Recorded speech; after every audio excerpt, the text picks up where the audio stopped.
Sunday nga ngayon at naisipan namin pumunta sa libreng pasyalan dito malapit sa amin.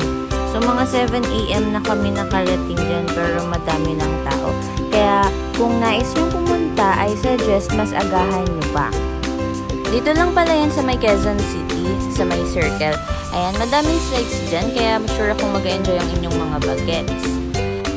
Pwede kayong magdala ng food, mat, panglatag, ayan, para man kayong maupuan or magpwestuhan habang pinapanood nyo yung mga bagets na nag-enjoy sa pag-play.